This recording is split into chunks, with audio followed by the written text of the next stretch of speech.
Assalamualaikum warahmatullahi wabarakatuh.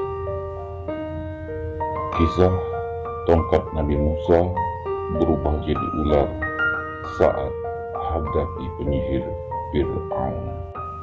Al-Quran menyajikan kisah para nabi dengan berbagai mukjizat dari Allah Subhanahu wa Ta'ala.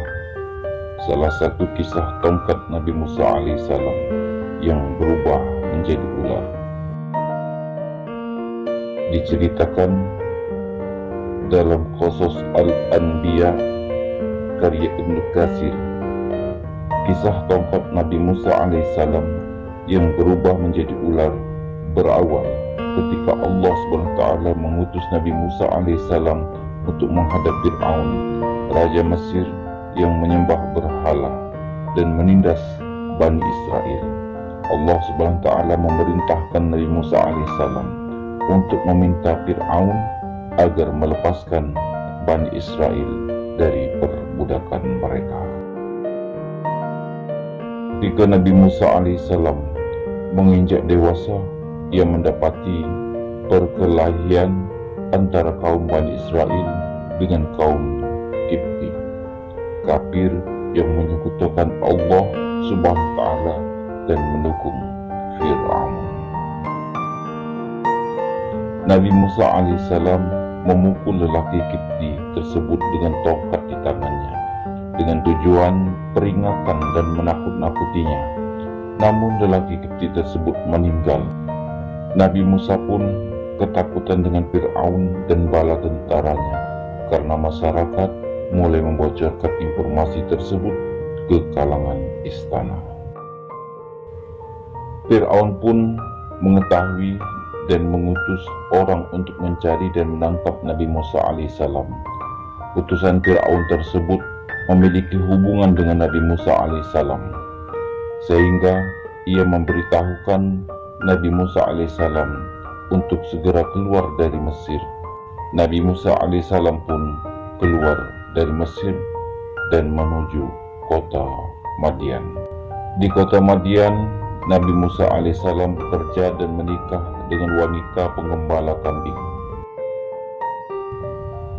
Setelah tugas Nabi Musa alaihissalam di kota Madian selesai, ia meninggalkan kota Madian bersama istrinya menuju Mesir.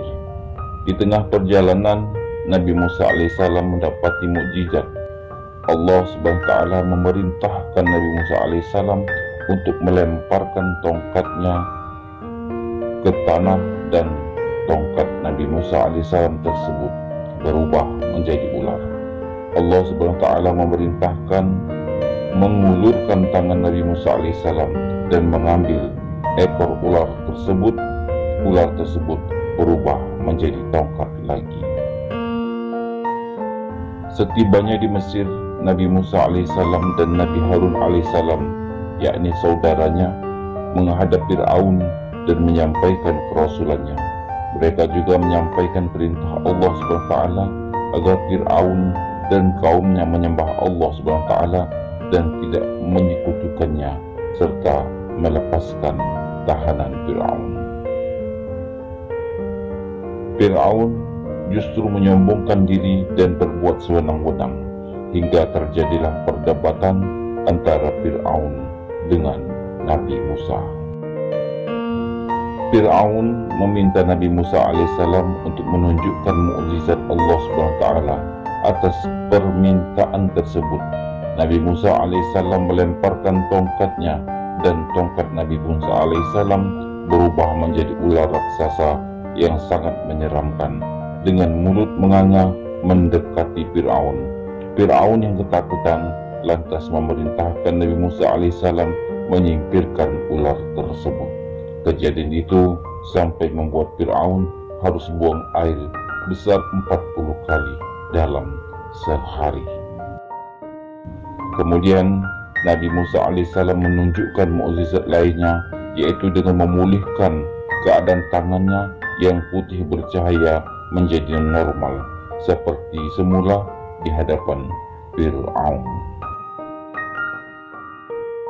Nabi Musa alaihissalam pun meminta Fir'aun untuk mengumpulkan para penyihir Ketika para penyihir hadir dan bersikap menghadapi Nabi Musa alaihissalam, beliau melempar tongkatnya kembali. Tongkat Nabi Musa alaihissalam berubah menjadi ular raksasa dan menyedot tongkat serta tali yang menyerupai ular hidup dari para penyihir itu. Allah Subhanahu wa Ta'ala telah menghancurkan kesombongan Fir'aun dan para pengikutnya dengan peristiwa yang mencengangkan tersebut.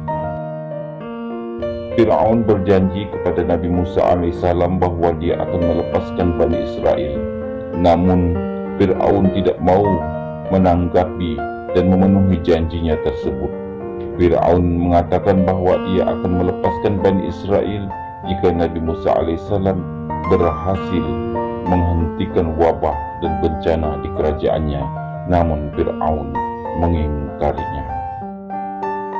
Allah Subhanahu wa Ta'ala memerintahkan Nabi Musa alaihissalam untuk meninggalkan Mesir bersama Bani Israel.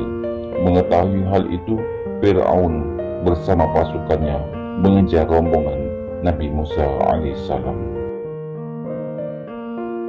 Ketika akan tiba di lautan, Allah Subhanahu wa Ta'ala menurunkan wahyu ke lautan agar membukakan jalan untuk Nabi Musa alaihissalam dan pengikutnya. Setelah tiba di tepi lautan, Nabi Musa alaihissalam memukul tongkatnya dan terbukalah lautan hingga menjadi jalan untuk melarikan diri dari kejaran Fir'aun dan pasukannya. Setelah Nabi Musa alaihissalam dan pengikutnya berhasil menyeberangi lautan, Nabi Musa alaihissalam pun memukul tongkatnya kembali dan lautan pun kembali menutupi jalannya hingga Fir'aun dan pasukannya binasa karena tenggelam di lautan. Wallahu a'lam bishawab. Assalamualaikum warahmatullahi wabarakatuh.